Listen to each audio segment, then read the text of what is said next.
Hello, everyone. I've got two ex-Amway participants with me, and you might recognize them. Lisa, who has been in Amway for 30 years. Stefan, most recently, he was on a little bit culty. And also, he's been interviewed by Always Marco as well. So definitely go check out that interview. So welcome, Lisa and Stefan. And I thought we could start this off with Lisa, maybe you just saying how you connected with Stefan. Absolutely. Well, hey, everybody. Glad to see you. Lots of people in the chat. Awesome. It's exciting.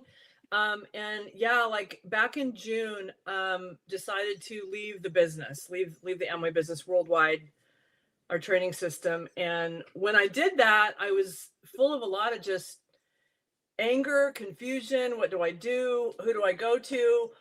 How do I find out what's happened to me? I mean, 30 years is a long time. I know Stefan and his wife were for 13, I believe, right? Yep. So, I mean, he's half the time that I was there, so he gets it. But anyway, I just started looking around the internet for support, really, and found him. He was had told his story on X's and T's podcast, and I want to say I saw you on YouTube or something. Maybe it was Marco. Probably, yeah. Somewhere in there, but I just found him I found you, Stefan, on the internet, and yeah, and I started watching your story, and then you started putting, hey, connect with me on Instagram. So we did, and he and I had been doing some private message chatting back and forth, and he was just kind of supporting me. It was really helpful. And then when my upline sent me the question of, or not the question, but the statement of, you're an imposter, basically, I shared that with him, and he's like, oh yeah, they're just trying to make you question yourselves. They're not who you think they are.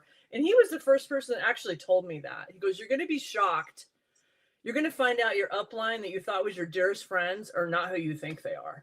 And I was like, there's just no way that could happen. And it did. So Stefan was really helpful in just helping me, and his wife too, the stuff I watched, helping me to sort out some of the stuff that was going on. So that's it. That's the whole thing in this community is, if you're out there going through something like this, there's support. You just have to start digging. Mm-hmm. So in a nutshell, that's what I would say about Stefan right now. Yeah. Yeah. I mean, I wish it was more like unique what happened every time somebody left, but it's not. Like I laid out for you exactly what was going to happen. And I'm sure it went down almost exactly as I had laid it out, because I've talked to so many people, and every story follows the same pattern. They they let their upline know they're stepping away and that sort of thing. And then the gaslighting starts, and then the pressuring, and then well, don't give up on your dreams, or don't you still love your kids? Like, don't you still want to give your kids this incredible life, that you're chasing after? And I've seen it so many times. They turn on you, and it sucks, because you do believe that they are your friends and that they truly do care about you, right? And you've been out how long now? We got out in 2023. So yeah. I was thinking you're a couple years ahead of me. So you've gone through all these feelings and all this crap. Yeah. And so you get it. It's a lot. And like we were really sad at the start of it, until we figured out what was happening in there. And then we were really mad for a long time. And then, and then you start to, just be okay with it and incorporate the shadow. I think they call it. You figure that stuff out. And now I just use it. I use it to communicate to other people. I use it to, channel that emotion into something that's going to help somebody else. Definitely.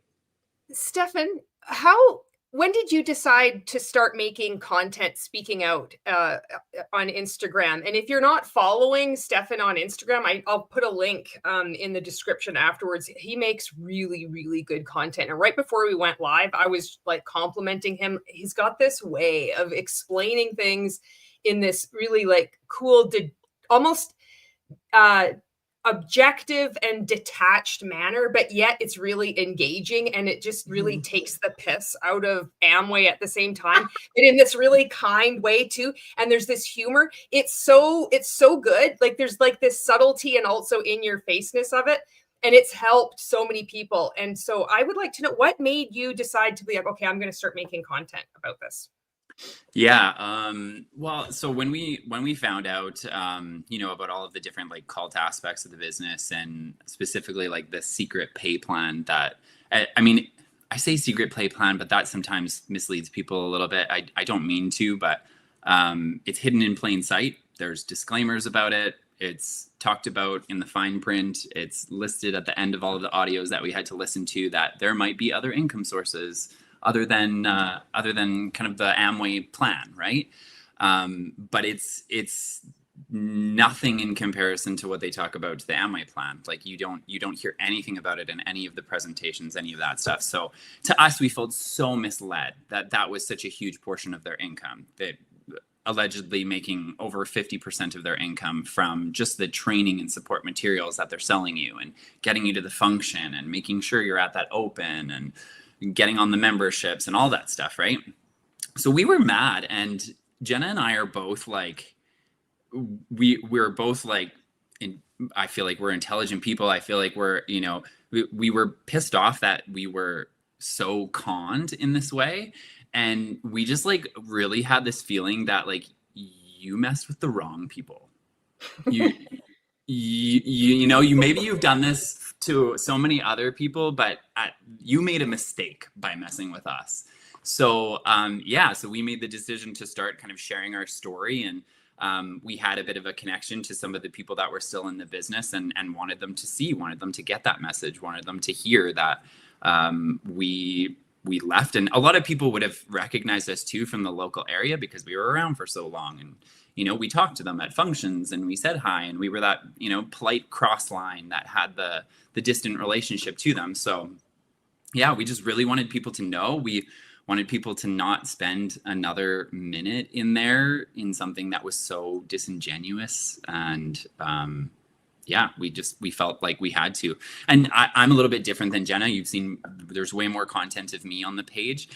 Jenna is more in a phase of like, she's kind of moving on past it and leaving some of it behind. And I just feel like a strong responsibility to use the skills that I have to communicate, to connect with people, figure out, you know, like, how do I produce this content in a way that's going to resonate with somebody that's maybe still in the business, so they won't just immediately scroll off it and stuff like that. So I like figuring those things out, and I like working on that, and I feel like it's just part of me now to speak out about that. Okay. So what we're going to be doing tonight is we're going to be reacting to a video clip, and it's like a 59-second video clip. And then we're going to get commentary from both Lisa and Stefan. And then we can answer some questions if like you in the chat have any questions, and I'll also pull up the comments. And thank you so much, and welcome everybody who's here right now. All right. Do either you have anything to say before we look at this video clip? No, let's go. Ready to play? All right, let's go. All right, get this up here.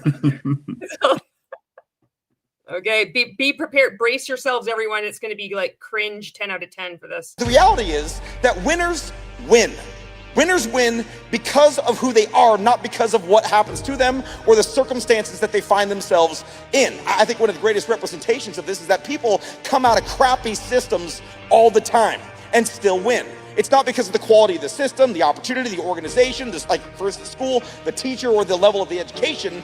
It's about the quality of the individual, right? They come in and they just believe that if it can be done, they will make it happen. Like the bumblebee, right? According to the laws of aerodynamics, it should be physically impossible due to the wing to weight ratio of a bumblebee for it to fly. But being ignorant of that law, it goes around flying around regardless. The reality is that somebody that is actively positive believes that even though no one else has done it, it is not impossible, therefore, I'm gonna be the first one to do it. They come into it with the mentality of prove to me why I can't make it work, and I'm gonna prove to myself and everybody else that it can. All right. Oops, sorry.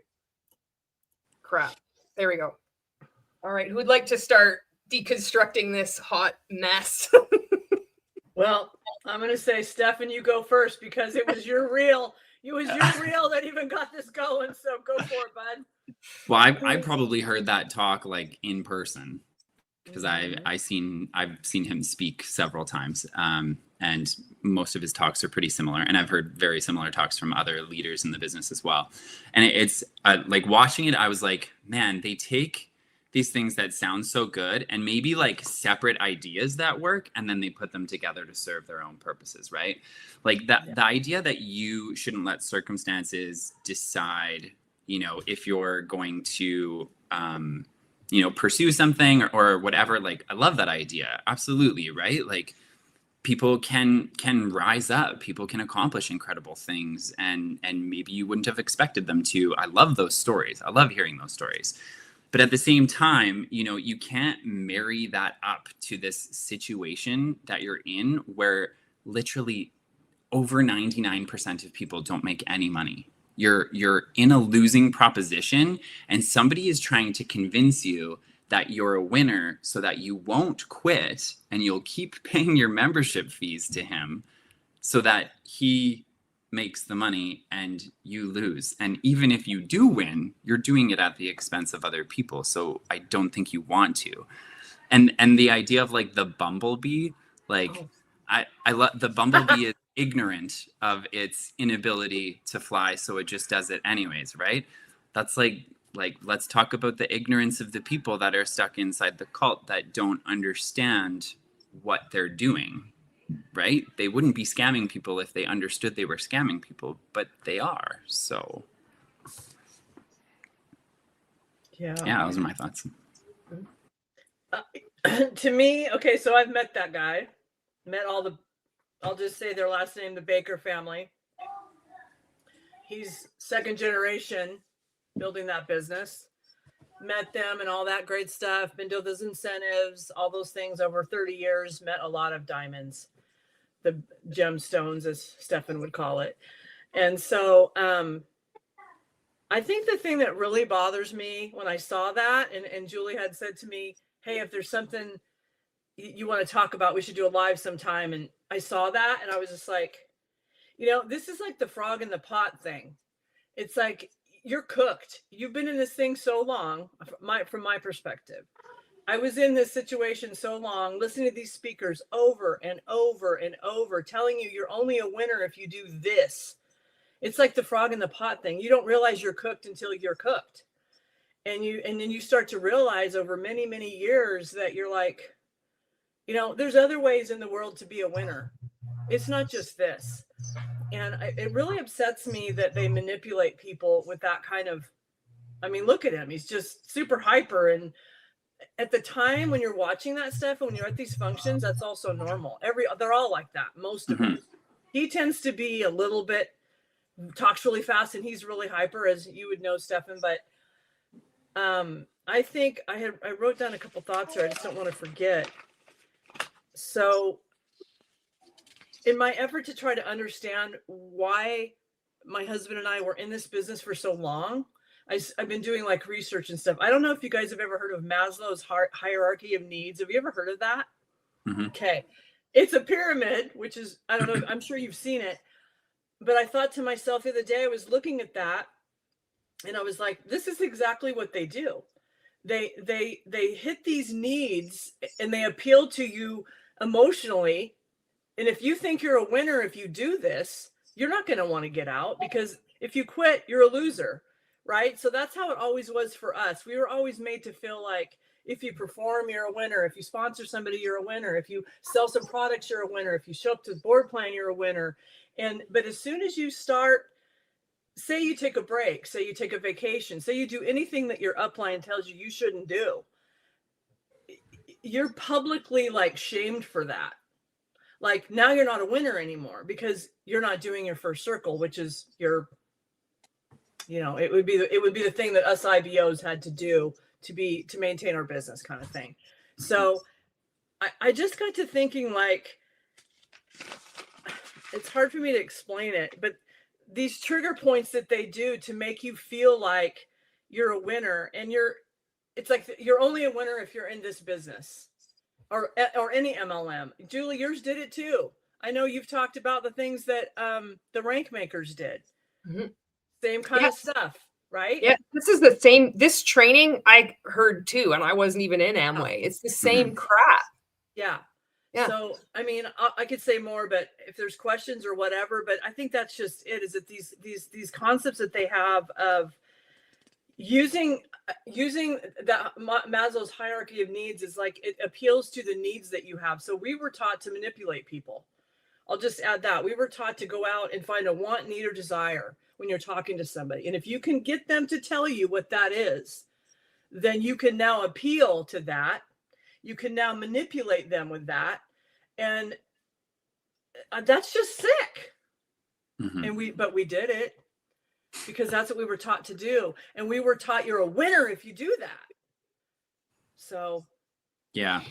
I think there's some like subtext there too, that like there is one definition of the right way to live your life, which is probably the most problematic thing that I learned inside that cult for 13 years.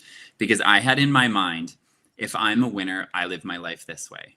If I'm a good person, this is what I do. It like everything was black and white. You're either in or you're in the way. Like you're always setting up this dichotomy between what's right and what's wrong. And so like that was part of like the healing process, getting out, and very much like still part of that right now is figuring out, oh, there's nuance to everything.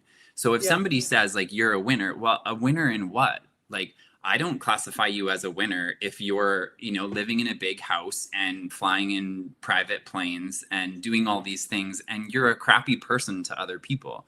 You know, when you build relationships with people for 13 years or 30 years, and as soon as they're not contributing to you financially anymore, you cut them off. To me, that's not winning. Like I would look at what quality of relationships do you have around you? Like how good do you feel in your soul, like in your spirit of what you're doing? That to me is how I would define winning in my life and being a winner.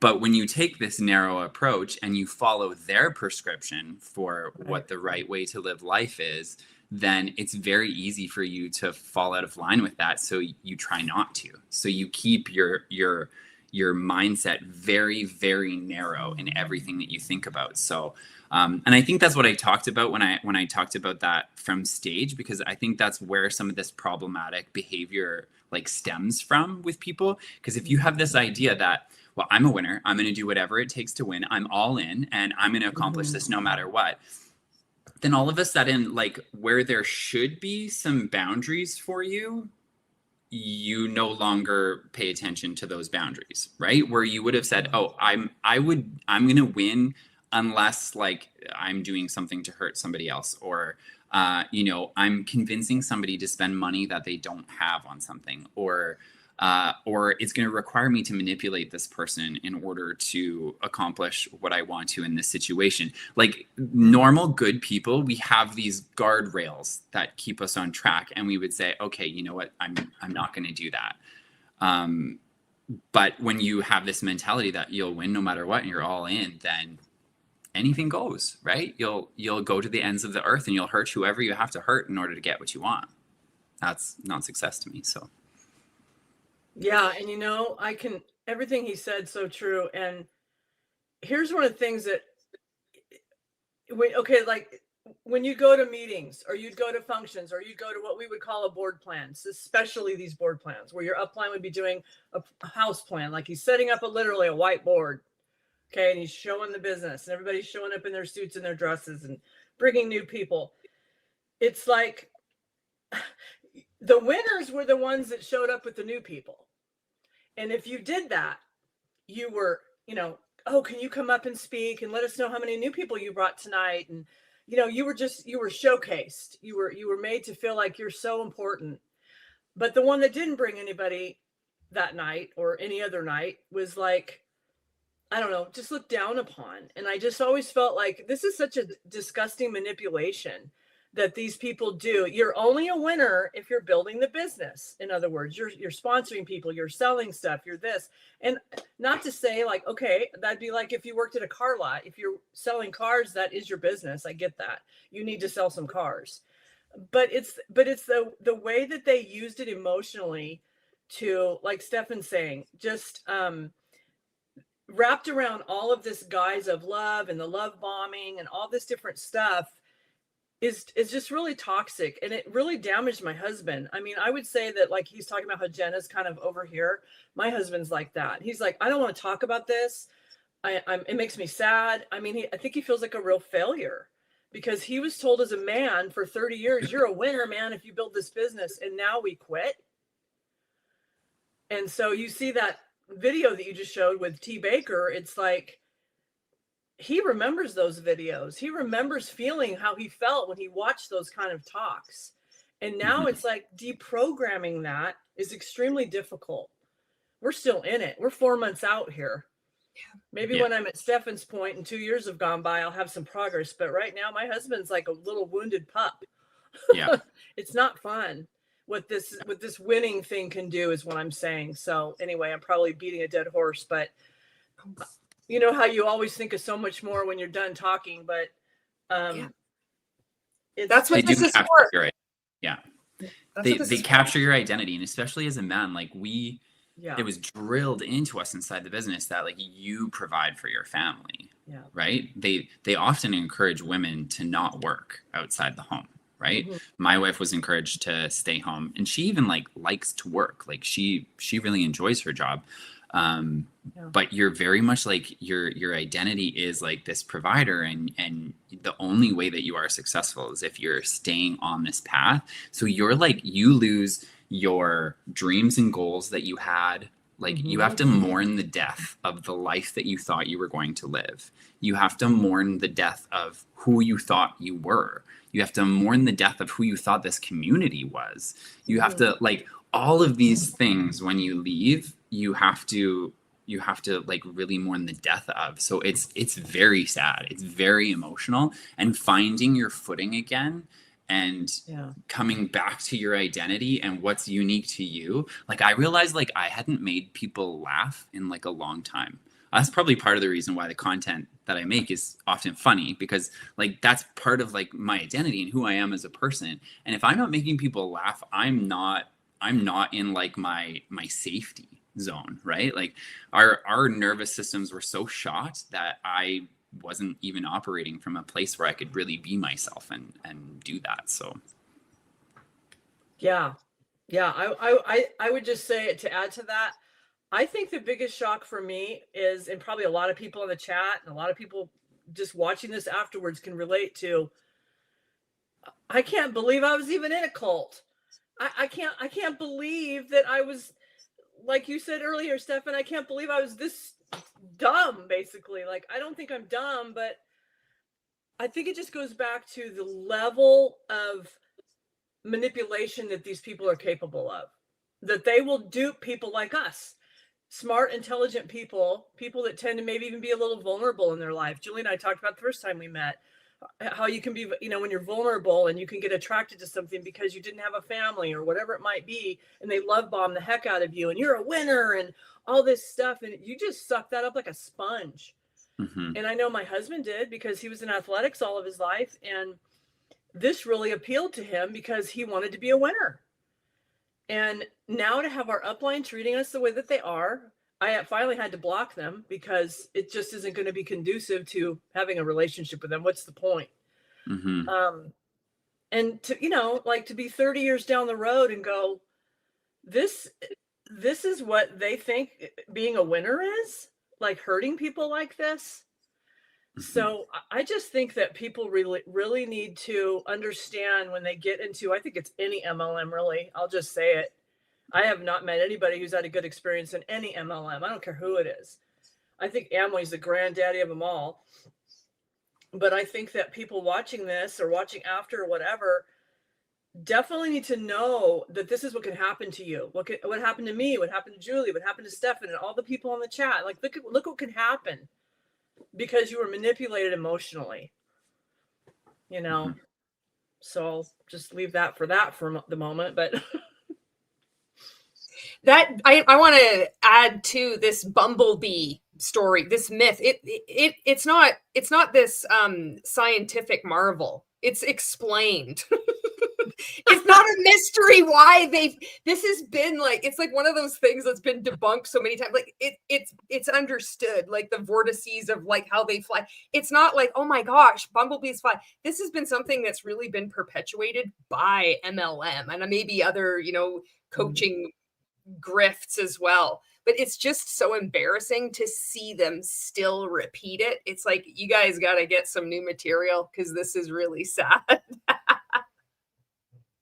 Yeah, I agree with that. I see a lot of that. That's weird you said that. I see a lot Mary of Kay. Mary Kay uses their bees. So there was a Mary Kay participant. I made a piece of content on this like a little while ago. I ended up abandoning the story because it just started to get really sad. You could just, as I was looking at her content, and I was hiding her identity, but I just got more and more sad because it just appeared to me she was more and more alone. And I thought, I can't cover this anymore. But the main part of this whole story was she was at a convention, at one of these Mary Kay conventions, and she had gone to the bathroom and taken off her jacket. Her Mary Kay jacket had all these bumblebee pins on it. And this is part of their mythology too. The bumblebee, it shouldn't fly. And this is just, because it's so ignorant, it doesn't know how to fly. It just does. And that means you can have success too. You don't need to look at this compensation plan. You don't need to understand it. And just like the bumblebee, you can have financial freedom. You can be a winner. You know what? That is so freaking true. You know how many damn board plans I sat through for 30 freaking years? I still at the end of them would go, what the hell are they talking about? I mean, not even kidding you. It's like, who in the hell can understand this crap? And then they're drawing the circles. And if you do this and you sponsor this many people, and then you sponsor this many people. And it's actually embarrassing. It's just embarrassing. That's all I can say at this point. Humor is a good tool. I'm going to just start going on to the chat now. And if either of you have anything that you want to just start, something else that occurs to you, just catch my attention and I'll zip the lip. So Crochet Lover, I just want to say hello to you. You're the first person that came on tonight. Yay, Crochet Lover! Yay! First one, thanks so much. And I see Fishwife is on here. Yay. Hey, buddy. Hello, Potato Supreme. Hello, you've reached Melody. It's a mindset up. Thank you so much. Brandy Lee says, been a hot minute since I've hung out with Julie Anderson and the gang. Hey, y'all. Potato Supreme says 30 years. That's a long time. Congratulations on getting out to both of you. Yeah, I want to just emphasize that too. Thank you both for being on here and for getting out and for speaking out as well. It takes a lot of courage and it takes an emotional toll. So I want to say thank you both. You're very See, welcome. Aerodeal. Yes. Aerodeal is here. Yeah, Catherine Bell. Like, yeah, there's a cult leader right there. You know what else I noticed? Because I'm petty. I always look for like the weakness. Maybe this is the ex-MLM vicious little Hun bot in me, or it could just be part of my natural identity. But I was looking at him on stage as he's talking, and the bottom of his shirt, it's like it doesn't really. He's talking and it's like as he's breathing and exhaling, it kind of opens a little bit, like his little button shirt. It's just that glimpse of not being totally professional. It's like winking. You don't see the belly, but it's close, and I always kind of, it's just the counterfeit part in the whole, the illusion, it's like this big, beautiful thing, but there's always that little bit. And it seems like it's petty, but it's like there's always something that's off, and that's 100%. And by the way, I'll add to that real quick, Julie, to say to you, because I've met so many of these people behind stage, at events, at their homes, been to all the Big Pins homes, all those different things. After being in the business so long, my husband and I ran a Eagle ship, double Eagle ship for a long, long time, off and on it. You know how it ebbs and flows, but they don't look as good as you think they do. I was kind of shocked, like when you see them off the stage and you go to their homes and stuff. I don't know, they're just kind of odd people. It stood out to me. Let's just say that it stood out to me. So kind of what you're saying. Yeah, there's like a fakeness and an fakeness. There you go. Yeah, 100%. Trek says there's being inspired and then there's following good business principles. One does not imply the other. Yeah. Very true. Transactional fake friends. Monica said that. That's so true. I gotta find. Where do you find? I pull that up. It's I wish you had your. I wish you had the mouse. I know. It looks like it's about 3 up from the bottom, from what I can tell. Okay, okay, thank you. Oh, Yeah. there it is. There we Yeah. go. Yeah, But it that feels says a lot. it feels real at the time, doesn't it? Somebody asked, did you guys lose real friends from outside the MLM? Have you been able to repair those friendships? And I think somebody else too, it might have been the first person on the thing saying that, Lisa, you did a good job of maintaining friendships outside of people you were prospecting. So that's really good. We were 21 years old when we got into the business. And so it's funny because I had this conversation with somebody who was still in the business when they came and picked up an air purifier that I sold them, was not willing to buy a replacement filter for it from Amway. And she came and bought it. And I was mentioning something about, like, you know, we didn't have a lot of relationships when we left. Like we were abandoned by the community, and then we didn't have a lot of friendships. And she's like, well, did they tell you to do that? Like they needed to say word for word that we should not have friends outside of the business. And I said, no, they didn't tell us to do that, but they set up an environment for us where it was very difficult to maintain relationships outside of the system, right? If one of your friends is negative, you're taught to isolate yourself from negative, right? So we had a lot of friends that were like, guys, no, this is not a good thing. Like, don't do this. And we were 21, so we thought we knew everything. And we were like, oh, they just don't get it. They'll get it once we're millionaires, and then they'll join us, right?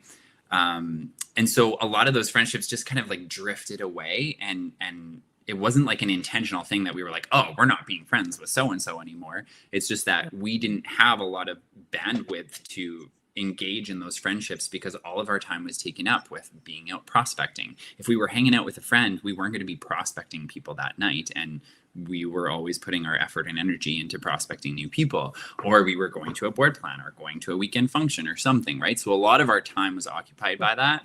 And we just didn't have a lot of energy to maintain those friendships. So that's where a lot of those went away. It's not like we were dicks to the people that we were once friends with and like, you don't get it, screw you guys. It's just a natural kind of fading away thing. And we have been able to rebuild a lot of those relationships now. And thankfully those people, you know, just kind of patiently waited for us. And now they're there to be our friends again. So. Wow. You know what Monica said about the transactional, I'm so glad to hear that, Stefan. I really am. I think that my husband and I've had this talk so many times. I know that's why we never really went huge in the business. We had some levels of success, but we never could go above that because of the manipulation required, because of the transactional things she just said. And if you think about, I mean, I know you probably remember the snip talk, Stefan. Oh yeah. The snip. Yeah. Okay. This was one of our crown, the crown in Worldwide. The biggest pin gives the snip talk at, I don't know, at Leadership FED, one of these things where probably John Maxwell was right behind him. And I know Julie has her thoughts about John Maxwell. But anyway, he gives the snip talk. And it's basically that. It's the transactional relationships that you better be having. If they're not going to support you, snip it. If they're negative, snip it. If they're not going to buy your product, snip it. In fact, my best friend who's on here was just asking me that the other day about friendships and stuff like that. And I was telling her, oh yeah, that's what we were taught to do. We were taught to, like, it's a transactional relationship. And and you don't have time for anything else. Goes what Stefan just said. There's no time. You're going to be too busy going to functions, building your business, prospecting people, getting them to the board plans, following up, one-on-ones, meet and greets, all this stuff, right? And you don't have time for anybody except transactional relationships. If they're not going to bless your business, snip it. So I'll add that to that thought too. Yeah. Yeah. And it looked like somebody's mentioning BD on here. Snip, snip. She knows, or they know. So this snippet talk, this sounds like one of the core scripts, one of these core trainings that you would hear. Is that right? Yeah. Yep. Yeah. It was definitely a talk that I don't think anybody would forget. Right. Yeah. It was like the end of the function, the closeout of the function, the big granddaddy guy would come out on stage and he'd have a really intimate one-on-one with you, and he would talk directly to your heart, and he would just speak truth to you. Yes. Yeah, kind of like I'm John and I'm your friend. That talk. Yeah. That kind of attitude that he always had. Pull up the chair. Let's just have a chat, guys. I have a funny story about that. There was a platinum in our uplines business that talked about John Maxwell, and he's like, I had such a bad attitude coming into my first function. I heard John Maxwell speak, and at the end of it, I was just like, sell your books, John. Sell your books. And it was so funny when he said it, because I was like, oh, that's such a bad attitude. And now I'm like, oh, that's exactly what was happening. Like, it wasn't a joke at all. It was just to sell his books. Oh, and they fed us like such baloney. Like, he donates his time to our organization because he has such a good relationship with Ron Brear, the guy who started the training system. And he just donates his time because he just loves us and loves what we're doing so much. And yeah, so like the only way he made money was from that. I think that's total garbage. I don't have anything to back that up, but he speaks at every MLM. He promotes every coaching, coaching coaches opportunity that there is. He charges like $5,000 a person to come to just see him for like 2 days. He's ridiculous. He's the quintessential prosperity gospel preacher. You know, that just made me so pissed off when I found that out. Were you in the business, Stefan, when they had John Maxwell part of our standing order? Do you remember that? Way back when you had to subscribe. You could pay $1 extra. Yes, and this was way back when we had to pay specifically. We had our standing order, okay? We had our subscription. We had to buy all this crap, right? But John Maxwell, you pay $1 more and you get his standing order, which was your board meeting for the week. You know, I mean, there was no donation of time here. This guy was gripped in worldwide all the way. So this stuff is very... I have to admit, I mean, I've shared this with my best friend who's on here, and it's like, I don't have a lot of faith and trust in people. This has like really affected me. I'm sure it has all of us to the point where it's like social anxiety a bit from it all. Like, who do we trust? Because you've been through something like this and you've had these people stand on a stage that you know, we're teaching you to be winners, and they're self-proclaimed marriage counselors, financial counselors, everything you could name. They proclaim themselves to be that and tell you how you should live your life, while behind the scenes they're getting divorced, whatever. And you know, it's like, here you stand in the ashes afterwards, and you're like, who do we trust? It's really like you said, Stefan. It's a healing process. Yeah, for sure. It just is. I remember like getting into the business and having these conversations with my upline about like how I thought every rich person was like evil. Like, I thought everybody just, you know, stabs everybody in the back and will do whatever it takes for them to climb to the top of whatever ladder they're trying to climb. And then feeling like, oh, this business was the answer to that for me. Like, these people are so genuine and they're like making such an impact in the world and they're such good people. Like, wow, it's actually not that way at all. I've just only seen it. Yeah. Or, you know, you see it in the movies and the rich guy's always this bad guy. Well, I think there's this like battle for power that people have. And I think that once you get to a certain spot, if you're not very intentional in checking yourself, it's very easy to let that like desire for power, desire for praise, like even worship, I would say. These people are worshipped. Yeah. Oh, yeah. I think that it's very easy for that desire to like take over, and without being very grounded and like being in touch with who you are and knowing where those guardrails are for you and what you're willing to do, what you're not willing to do, I think it's super easy to let, you know, those things corrupt you. I'm actually very grateful that I never hit that platinum level, because I don't know what I would have done if I found out that I made money off of each individual membership that I kept on in my team, right? So like, I have enough self-awareness to know that like maybe I was not put in that position so that I wouldn't have compromised my own like morals and values to continue there, right? But at the same time, I a little bit get where it comes from, that people do accept that, because to go platinum, to find out about this plan and to receive that contract that you need to sign when you hit that level, you're working 6 nights a week, doing board plan after board plan, doing hours of meetings every single day, working with the people in your team downline from you. You're slaving for this thing. And then you find out, oh, okay, I can either blow up the team that I have and tell them the truth, and all of the work that I've done for however long will be for naught, or I can tell myself the lie that my upline told me that, you know what, it's only $7 a membership and it's just money you're putting into your gas tank to help serve your team. And you can very easily like accept those lies to yourself and believe those lies yourself. And then you're more and more committed.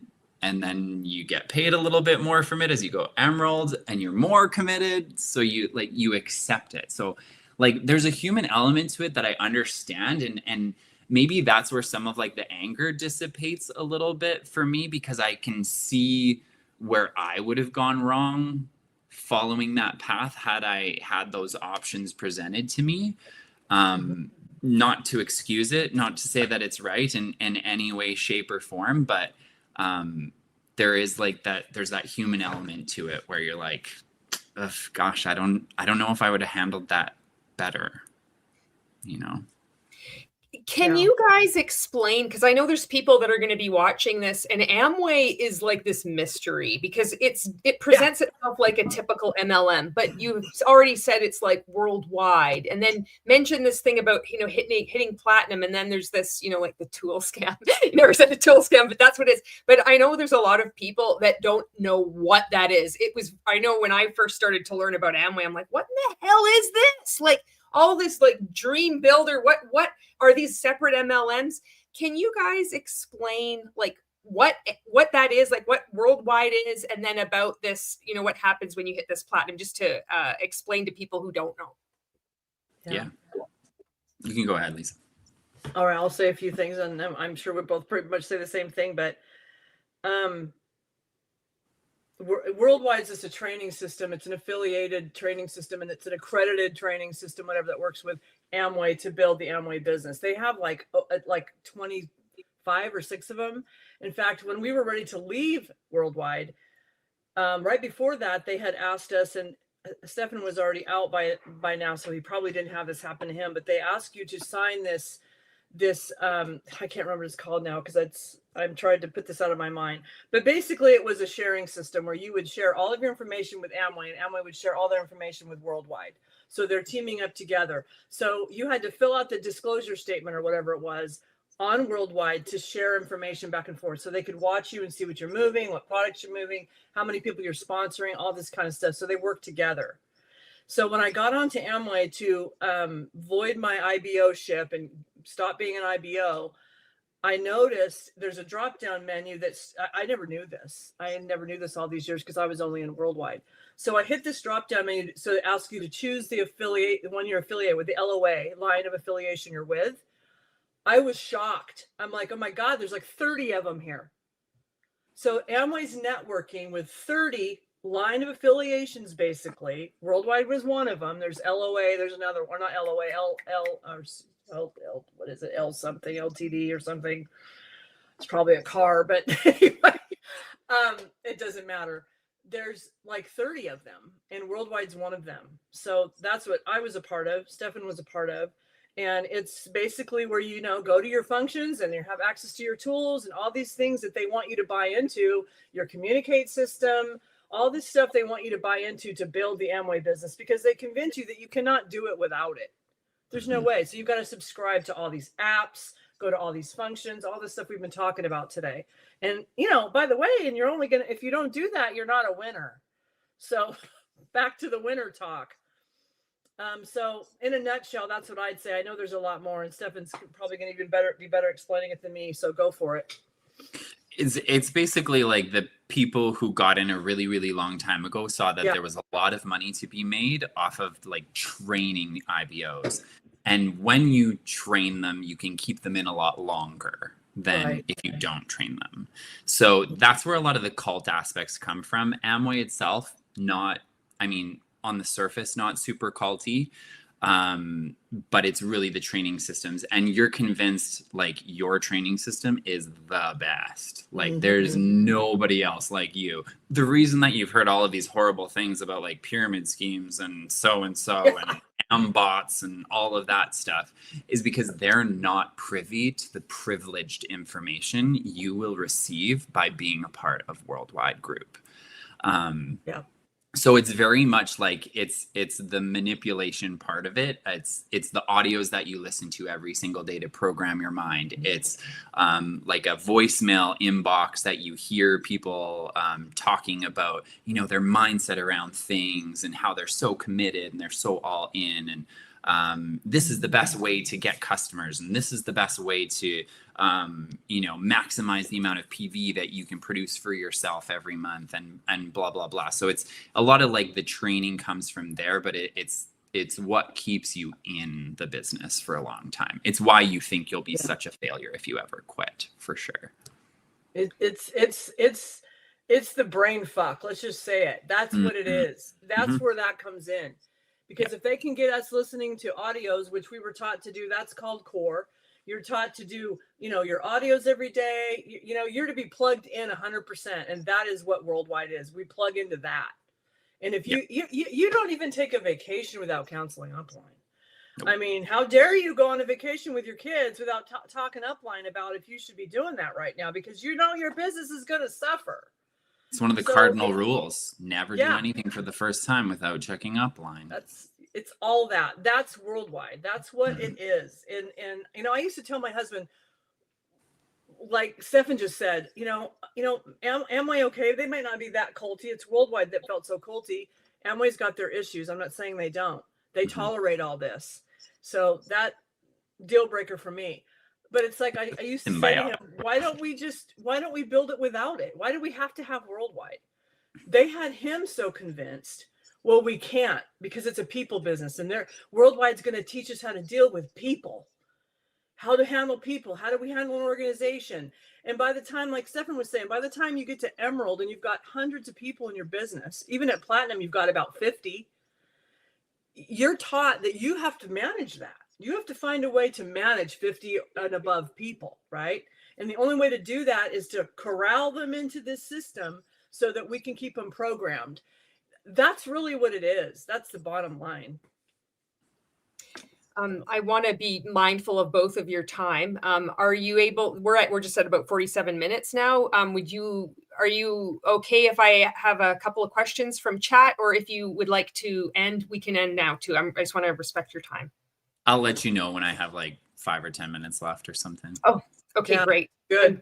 I'm good. Okay, all right. Here's a question, and this is a doozy. What is the appeal to stay in an MLM and to even join more than one? Who wants to take this? I can answer this one. Go for it, Stefan. Yeah, I actually I read a post, I think on Threads or something, that talked about this a little bit, and it was talking about cults and why they're so attractive and why people get sucked into them. Intelligent people get sucked into them. Some of the things that people look for in their life are community, purpose, and what was the third one? Community, purpose. There was one more thing. It'll probably come to me. But like community, like when you get in there and you find out that there's this super positive community, like positive by design, because they're not allowed to pass negative down line to you. That's one of the other cardinal rules, is you cannot pass negative down line. They create this like super positive environment that you're like, I've never seen anything like this before. Like, wow. And they tell you, oh, it's not that we're positive, it's that the world is negative, and you've just finally found a safe place to be. We really believed that. And honestly, a lot of the people in there are incredible. As much as like us anti-MLM content producers talk about MLMs in like a negative way, the people that are in there, they're just people, and they're awesome people with great hearts that have been, convinced that they're doing something that's like bringing such goodness and like great things to the world, right? So the community aspect of it is like so important, and that's a lot of the reason why we stayed. Even though it was like very surface level community, we still felt very connected to the people that were there. And then purpose, like we don't, who knows? Oh, the third one is certainty, by the way.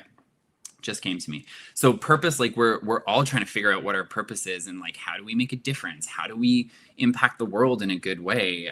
This is a way to do that, and it's a very like clear path for you to follow. And then that leads to certainty, which is like we just love to know that we're doing the right thing. And so when you're checking with somebody upline about everything that you do, because you'd never do something for the first time without checking upline, that gives you a lot of certainty in your life. And you don't, like, we didn't have to think about what products we were going to buy. We bought all of our products from Amway. They made almost everything, right? We were told to be 100% personal use. So easy. When we got out, we had to go to the grocery store and we had to like look at like 100 different shampoo bottles on the shelf and pick one of those.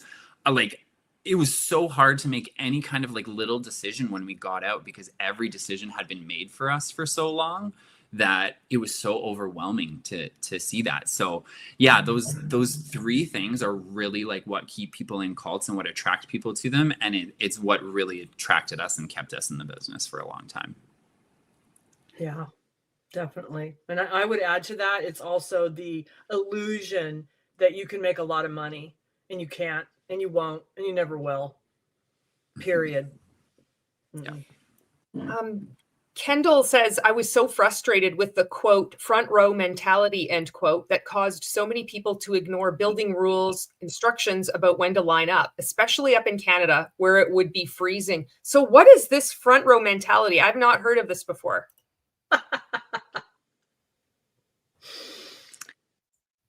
So at hotels and stuff, you would think that they would want to like honor the facility if they're asking people to not line up. It started with lineups inside, and then the hotel doesn't want thousands of people lined up for an hour before an event is about to begin inside. So then the lineup moves outside. And I remember like having like full on winter gear just so that we could stand in line and freeze to death, because it gets to like minus 40 Celsius here. Like, it's so cold. And we stood outside and we waited, because if you wanted to be the first row, so you wanted to be sitting in the first row at the function, because it showed just like how all in your mentality was. And if you just strolled into the function after it had begun and you're sitting in the back, like, what kind of indication is that to the people around you of how serious you are about building this, right? So that's where it came from. Remember when they'd say stuff? Stefan will remember this. I was way up there once. Like, you're in the nosebleed seats, which means you need to be down here. So it's that whole mentality. Let's camp out the night before, like you're a rock concert, so that you can get front row seats for the speaker. Yeah. Monica says, how about religion? Since not everyone follows the same religion, how did Amway handle that? Wow, that's a big one. You want me to say something on that, Stefan? Sure, you can, yeah. I would just say my input on that would be my personal opinion. I hate to say this, but I think there was a lot of faith manipulation going on. It was primarily a Christian-based organization. You know, when we would have our functions, we had a pastor. I won't use his name, but it doesn't matter. Our pastor that we would have that was pastor to worldwide. We'd had a few of them over the years, but the last one lasted the longest, I would say. But he would come in and do a church service, and, you know, it's all this stuff. But during the church service, you know, there's the altar call, there's all this different stuff going on. But there was always this moment during the church service where you were asked to fund and support that ministry. It could be John Maxwell speaking. It could be the other guy speaking. I'm just going to say John because everybody knows John Maxwell. It's not going to call his name out at all. But I think there was a lot of faith manipulation going on in that. I'm not saying there's not some great people that don't do it right. There's awesome people in the Amway business. There really is. But I really believe that there was a lot of faith manipulation going on to the prosperity gospel. I'll just say that. Like, I think there was a lot of prosperity gospel stuff going on, that God wants you to be rich. He expects you to be rich. And if you're not rich, you can't bless people. And I just always felt the ick with that. So, I mean, I'll just add that. I'm sure there's a lot more I could say, but I won't take up too much time about that. It wasn't done right, in my opinion. Yeah. Yeah. There's a lot of faith manipulation in there. Yeah. It is very much a Christian organization. They're pretty unapologetic about that. Even Amway is pretty unapologetic about being a Christian organization. And the way that they would like play it off if you were a different religion was, well, then you do the work to get on stage and then you can share whatever you want. You earn the platform so you can share whatever your background is when you get there. Most people don't get there. And I'm sure the people that do get there are so ingrained into the system that they just wouldn't talk about their other faith from that stage because they would think it disrespectful or something to the organization. But yeah, there was so much of that, so many like problematic teachings. We were very much caught in that like fundamentalist Christian kind of viewpoint of things, of life. We homeschooled our kids. I sang worship with my upline diamond every Sunday at church. Our church is a whole other cult that I could go into, but perfectly married up with all of the beliefs within the business. So to us, didn't raise any red flags whatsoever, right? But yeah, you're taught that there's a very godly way to live, and if you're not living that way, that like putting our kids in school was the best thing we ever did. We are so happy to have done that, and our school is amazing, and the teachers are way better equipped to handle all of the things that comes with educating children. That's not what we're trained in. My wife is much better at being a nurse and going and, helping people with their mental health in that regard, rather than also being a teacher staying at home. And she's trained in that, and she's qualified in that, and she goes there and she has a break from the family and gets to like be her own person and gets to come back and gets to, give so much more to our children. And that's not to say that that is the right situation for everyone. So please don't take that as me saying there is one right way to live and there's one wrong way to live. But we were taught to do things that did not fit with what was right for us because we just wanted to be part of that association so much. And we wanted to be part of the Upline Diamonds homeschool co-op that she runs. So, that tells you everything you need to know right there. Yeah. Yeah. And I would add to that one more thing, just to say, because I think this is really important. I think it's just really sad that, say you've got somebody, and we would bring people to those functions on Sunday. That was a free church service, and we're Christians. So, but I'm not Christians like that. Okay. I'm genuine and I don't judge anybody for what they do or don't do. That's none of my business. Okay. But when I would bring people to the church service, say, and, they were manipulated to feel like, you have to look like this, do this to be a Christian. And, you need to make a lot of money because then you can bless people, kind of thing. And, poor people can't bless people. So you're manipulated to think that you better go diamond because you need to get with the diamonds. The diamonds are the ones that really are out doing things for the community, for the church, for the this, for the that. So that's just another level of the manipulation that was going on. So again, you're not a winner. You're not a winner. Even in the religious side of the business, if you don't make a lot of money, it was always about that. So It's everything Stefan said, but it was about that too, about the whole money aspect. If you're not going to be blessing anybody poor, so, if you want to have other beliefs, fine, then get rich and then you can come up here and talk about it. But this is how we do it. Mm-hmm. Yeah, exactly. Hope that answered the question. You can tell we're a little fired up about that. It looks like there's some people here that have been in Amway, and I just want to say thank you so much for watching and for leaving your comments. And I'm not able to get to all of them, but I just want to say, like, if you're watching this on the replay, drop a deuce in the comments. I'm only kidding. But check out the live chat because there's some really good conversations going here. This is someone that's just said, when our diamond quit, they really tried to hide the fact they got a divorce and told everyone he went away for mental health. That's when the cracks started happening for me. Yeah. I'd like to add to that, because in our 30 years of being in the business, I cannot even tell you how many people, I'm sure that I know the one that, I think it's Hugo said that. I'm sure I know them of them, because we were in so long. I mean, my God, we were in the business before they were even on the internet. We were in the business before Quickstar. All that stuff even started. We were way back when people did product pickup at in their garage. Okay. So, but I can't even tell you how many people I saw in the business, diamonds, emeralds, platinums and above, get divorced. And, you know, 1 minute they're a self-proclaimed marriage counselor, financial advisor, all these things. And you'll come to a function maybe the next year and they're gone. Where are these people? I don't understand. Where'd they go? So they'll take them and hide them for a while. Or one of the couples we saw got divorced who were double diamonds. He was hidden for a while because he had an affair, right? He cheated on his wife. So he was hidden in the background, and she was taken off the speaking circuit for probably 5 years, because they want you just to think it went away. It doesn't go away. So what he just said is right. You start seeing these cracks, and you're like, wait a second. Last year, you guys were here telling us how we're supposed to live our life and do all this stuff. And now she's sitting over there and she's not speaking anymore. Where's her husband? And this happened again and again and again.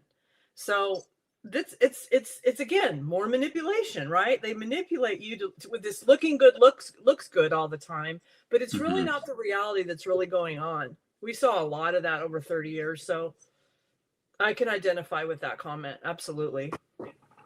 Yeah. Probably Stefan can too. Yeah, and it's like there's nothing wrong with that. Like getting a divorce, a person shouldn't feel blamed for that. I think that it's the comparison that like you try and present this perfect life over here where nothing ever goes wrong, and you truly believe that when you go diamond, all of your problems disappear. Like you'll have no relationship problems, you'll have no, you know, and they preach that from stage 2. They're like, well, you need time to invest into your relationship. You need to get free. And if you're free, then you can have an incredible relationship. I'm not free, and I have a way better relationship with my wife than, you know, most of these diamonds or platinums or anybody who has ever retired is going to have. And it's just that you play this off as this perfect life, and then you hide all the bad stuff. And unfortunately, it kind of shoots you in the foot, because when we do find out about it, then it makes us doubt and question. And, you know, you're just pretending. You're playing the part of this perfect person. Yeah, I always thought, why don't you just come out on stage and say what you're going through? Be real. Just go, hey guys, we're going through something right now. We just ask for your support. But no, they have to be hidden. They have to be. It's almost like back in the 1800s, if you got pregnant, got knocked up, the lady was taken away for 9 months, and you know, we can't know about that. Yeah, that's the part. It's exactly what Stefan said. That's the part that made me so angry. I'm like, why can't they just be real with us? Why do we have to have this phony show? We're all going through crap. Everybody goes through divorces or whatever it might be. And there's nothing wrong with that. That's life. But to hide it and make your looking good look good all the time, 100% of the time, you paint this perfect little picture. And then when stuff falls apart, you can't be real with us. And we're paying a lot of money into this crap all the time, every month. So you can tell I get really pissed off, and I am pissed off. I'm still pissed off. So. And it's just sad because they don't have any real friends, you know, as much as you know what, they're never free. And they're never free. I watched our upline. They were diamonds they were diamonds at one point, and they lost their entire business. We were the only leg left standing after many, many years. That's a whole other story. But that man shows the plan. He's always on a plane. I'm not kidding you, like 6 nights a week. I'm like, that's freedom? Yeah. That's not freedom to me. Constantly having to either put a CD in your brain, go to a function, show the plan, do a meet and greet, go do a board plan, fly across the United States. It's exhausting what they put out. You're going to have to do it forever. Exactly. Right? You'll do it forever. Especially thanks to, you know, us. Yeah. Yeah. They got to replace a couple legs here, huh? Yeah. And many more. And more and more and more. And there's more people in the chat, more people watching your content, more people reaching out to both of you. It's just going to keep on. It's going to be falling like dominoes, collapsing like the House of Cards pyramid scheme that it is. Yep. So this person, El Noni Abiz, says 7 years in the business here. It took therapy and a lot of work to undo the stuff we were taught. Well, congratulations on getting out. Wow. That's awesome. 7 years. Wow. Yeah. Well done. That's amazing. That's awesome. Wow. Here's a question from Jas Dawn. How does being an Amway affect the couple's dynamic? Is there one person who starts to doubt and it creates a divide? Yeah, the person answered it right underneath there too. Yeah. Here we go.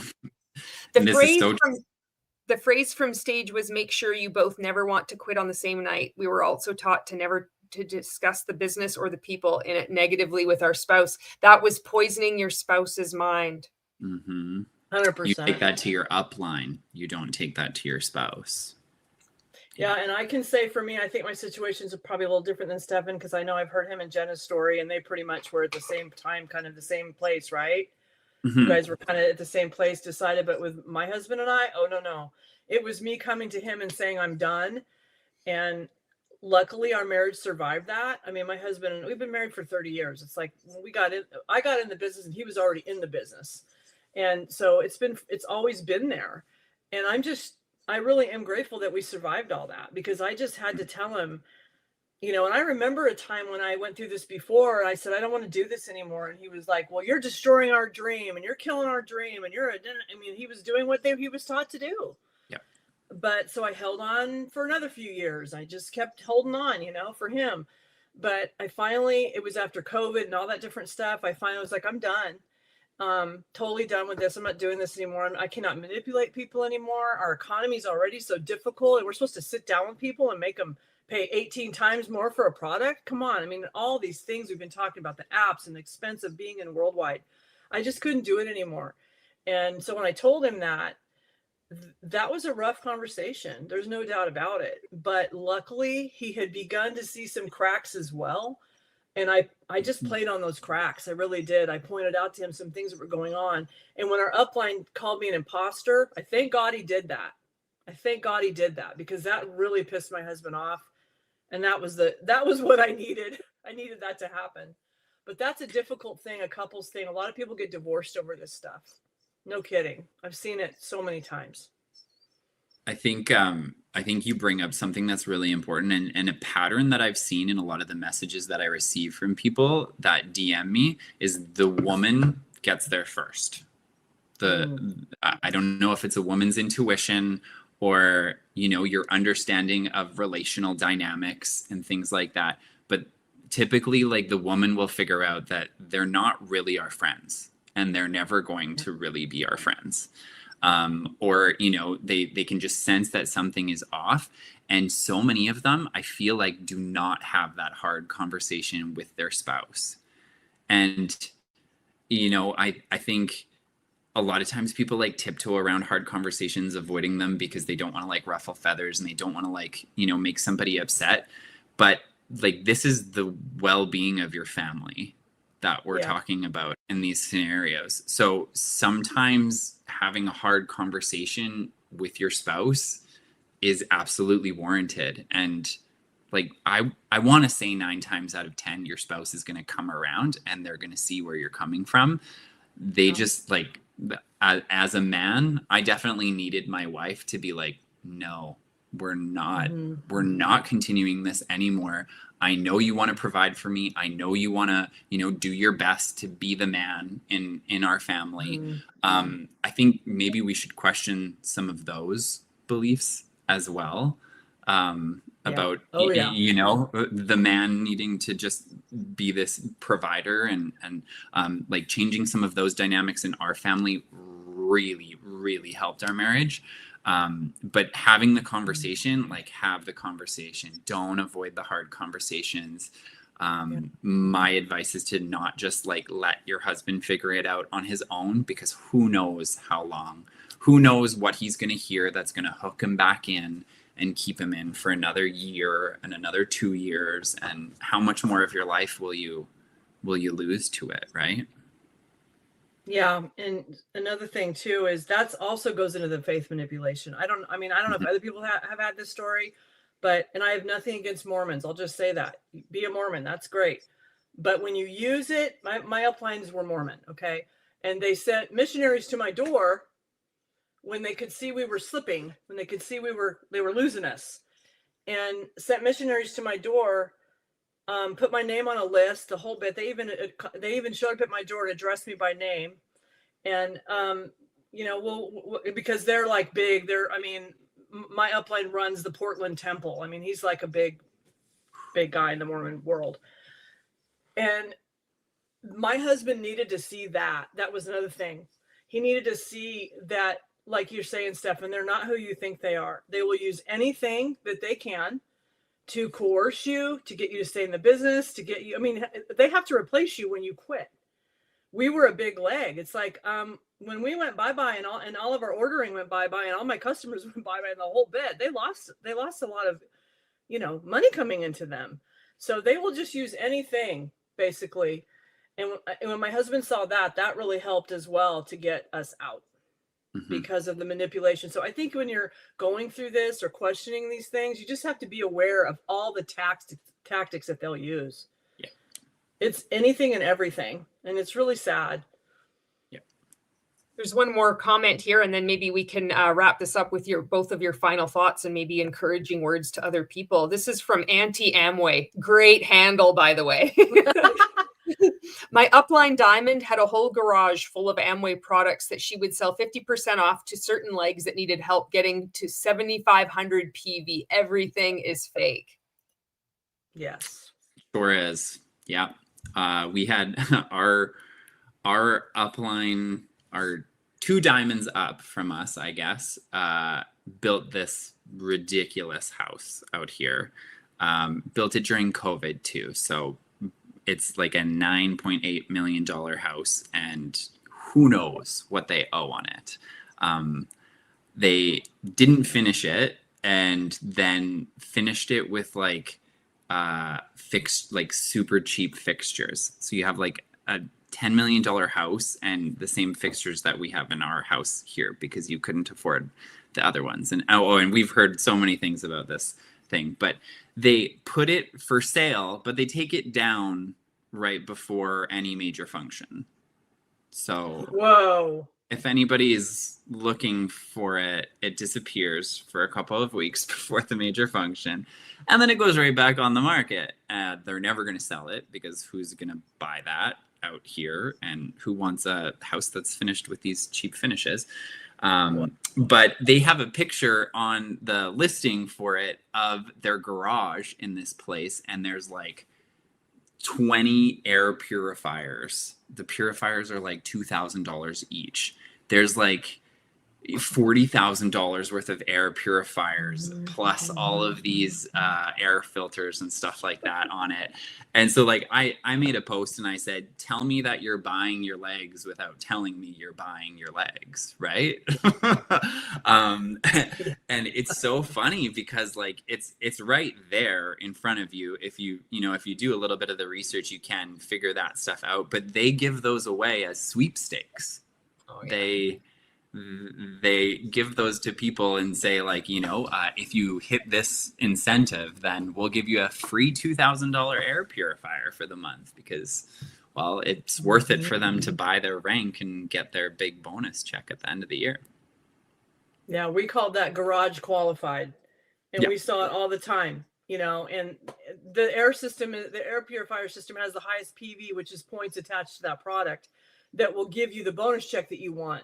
I mean, if they're going to buy their bonus check and they think of it this way, well, we might have to spend, 20 grand. I'm just throwing some odd numbers out there. We might have to spend 20 grand on buying on these air purifiers, but we're going to go ahead and turn around and get a $75,000 bonus check at, whenever. Just hypothetically. Yeah. It's worth it to them if you're in that situation, right? And we saw that stuff all the time. And, people would just have so many products in their garage. And it would be, I remember our Upline Platinum was doing that for a long, long time. And I walked in, I'm like, what in the heck is all this stuff? And they're like, well, we had to buy our Platinum ship to stay qualified for our Diamond, because our Diamond's going to get pissed if we drop out of qualification. They're in Diamond qualification right now. We can't screw this up. And I'm just like, what?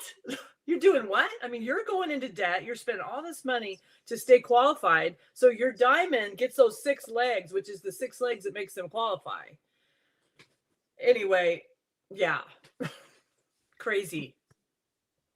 It's just standard behavior, and then they act all mystified. Oh no, this doesn't have. Maybe there's like a bad apple here and there. It's like no, and you hear story after story of all this stuff, you know. So I want to thank the chat. Thank you so much, everybody that's been on this live. And your comments are so good. The comments are always so good. There's discussions going on within here. Thank you so much. And also, I want to thank you, Lisa, and you, Stefan, for being here. You're welcome back anytime. We can do this again. So like this is open. This is what I'm here for. I'm here to help amplify your voice, and anybody else that wants to come on too, if the time is ready. You may never want to, and that's totally okay too. So with that, final thoughts. What would you, both of you, like to say to just final words on anything? You want to go first, Lisa? Sure. I guess I really want to just say, because I know we've bashed a lot of crap here today, and that's okay. We're here to be honest. None of us are here to lie. We're just here to throw some information out, and everybody has to make their own decision. But I just want to say, I know I'm not here to hurt anybody. I had some awesome experiences in the business too. I met some beautiful people too. But there is a reality to this that you need to know, that people need to know about. And if they're out there searching on, should I join Amway or should I join any MLM? I mean, we're just talking about Amway. I think it's just really important that people do their due diligence. Do what I was told, and I know Stefan was told not to do. Dig, get on the internet, start looking. I mean, we were always told, oh, no, don't do that. Because if you do that, you're just seeing the guy with the Cheetos, and he's at his keyboard in his mom's basement. It's just going to be crap. You need to talk to the ones that built the business. You need to get your feedback from us on stage. I would just say bullshit. Start looking stuff up, start analyzing this, and start getting your questions answered, because I just don't want anybody to ever go through what we did. I don't want 30 years. I know Stefan has said this. He lost his whole 20s to this. I lost my 20s, 30s, and 40s, and almost 50s. I mean, I'm 59 now. It's like, I cannot believe how much time I spent being sucked into this. So I would just say, just be careful and do your due diligence. And if you're getting out of it, keep going. You're doing awesome. You're going to heal from this. We're 2 living stories that even after 30 years, you can get out and you can heal. So don't let that dissuade you if you are in. But yeah, just have wisdom and check this out before you sign on the dotted line. Yeah. Yeah, and I would encourage people, like, whether you were in the business before and you're on that like healing journey from leaving it, or if you're considering joining a business like this, just educate yourself on cult tactics. Like, understand what it means to have something like a thought-stopping cliche, or different ways that they manipulate people in these organizations, because chances are maybe you won't end up in an MLM or something similar to that, but somebody's going to try at some point to pull something over on you. They are. It's just the world that we live in, whether you're looking at politics in the States or, anywhere. Educate yourself on what these cult tactics are and be able to identify them so that you can protect yourself, so that you can educate your children on these things too, so that they're not going to get caught in these things at some point. And just really have a lot of grace for yourself for getting involved in this, because chances are you didn't have somebody educate you on cult tactics beforehand, before getting into this. And it's not dumb people. You're not stupid for having gotten into this, for having believed these people. They've been perfecting this lie for like 70 years. So you didn't stand a chance. Okay. So really have a lot of grace with yourself, forgive yourself, do the work that you need to do to heal from it. And there's a whole incredible life out there for you. Amen. Let me just say with that, I just have to say one more thing. I can't believe how amazing the last 4 months of my life. I'm sure you're feeling the same way after 2 years. It's like, this morning, I was telling Julie, we went on a forest walk, and it's like, we were saying hi to people on the trail, and it was a genuine hi. It was just, hey, how are you today? It's good to see you out here walking. It wasn't like, can we keep the conversation going? Can we get their name? Can we get their number? I'm so free of that. I feel so much relief. I feel so good about that. And so anybody who's out there trying to get out of this, just do it. Just leap and know that you have been manipulated, and that your brain's been programmed for a long time when you're in these. Julie, you know it too. Look at what rank makers. I saw one of your videos where you were talking about, you met with that guy, I want to say once a month or something.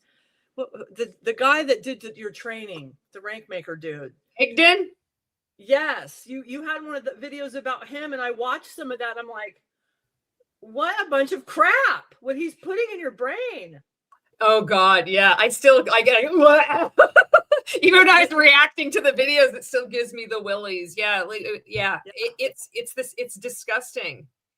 It's controlling, and we all the training that you have. It might be like a few different words here and there, and a different adjective. It's the same thing because it's all come from Amway. Yeah, well, it was awesome being with you guys. We can do it anytime, or maybe one time we should just do it where people can just ask questions for like an hour straight. Looks like Absolutely. People had a lot to say tonight. We didn't get to it all. That's right. All right. Well, thank you both so much. Thank you, chat, and we'll see you again. All right. Thank you. Bye, guys. Bye.